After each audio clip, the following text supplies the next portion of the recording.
আপনি কি এমন একটা খাবার খুঁজছেন যেটা শুধু পেট না মনও ভরিয়ে দেয়? চলেন জানি চট্টগ্রামের এক হারিয়ে যাওয়া ঐতিহ্যের গল্প, মোচাভাত। চট্টগ্রামের মানুষ আর ভোজন রসিকতা যেন একই মুদ্রার দুই পিঠ। আর এই সংস্কৃতি এক অমূল্য রত্ন হচ্ছে মোচাভাত।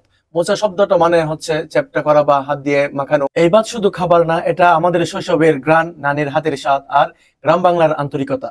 গ্রামের উঠানে বসে সবার মাঝখানে এক থালা সেই পুরোনো দিনের দৃশ্য যেন আজও সুখে বাসে।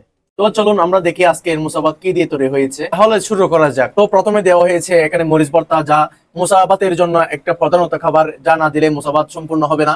তো তারপর দেওয়া হয়েছে চিংড়ি ভাজি। চিংড়ি ভাজি দেওয়া হচ্ছে, তারপর দেওয়া হবে গরু গোস্ত ভুনা। গরু গোস্ত আপনারা দেখছেন কিরকম করে কালো কালো করে ভুনা করা হয়েছে। এরপর দেওয়া হবে মুরগির গোস্ত ভুনা। এরকম ভুনা জাতীয় জিনিসগুলো এই ভাতের মোচার মধ্যে দেওয়া হয়। ঝোল জাতীয় জিনিস যদি দেয় সেখানে তাহলে নষ্ট হয়ে যাওয়ার সম্ভাবনা থাকে। এরপর দেওয়া হচ্ছে মাছ, ভাজা মাছ। আপনারা দেখতে পাচ্ছেন এই মোচাটা মূলত 3-4 জনে খেতে পারবে, এরকম করে সুন্দর করে এই মাছ বোনা গুলো দেওয়া হচ্ছে। মাছ বোনা দেওয়ার পর আপনারা দেখবেন একটা আকর্ষণীয় জিনিস, সেটা হচ্ছে এই দেশি মুরগির বোনা।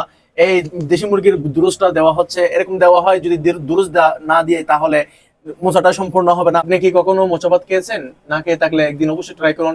আর খেয়ে থাকলে নিচে কমেন্টে লিখুন আর কোন আইটেম দিয়ে মোচা ভাত সবচেয়ে বেশি ভালো লাগে। আপনি যদি অন্য জেলার হয়ে থাকেন, আপনাদের ঐতিহ্যবাহী খাবার কোনটি সেটা অবশ্যই জানাবেন, কমেন্টে জানান। তো ভালো থাকবেন, সুস্থ থাকবেন, সবসময় এনাম সিটি টিভির পাশে থাকবেন ভিডিওটি। আর হ্যাঁ, আপনার বাসায় কে মোচা ভাত নিয়ে আসতো, তার স্মৃতিটা আপনারা অবশ্যই কমেন্টে তুলে ধরবেন। ভালো থাকবেন, বেশি বেশি শেয়ার করবেন ভিডিওটি। আল্লাহ হাফেজ।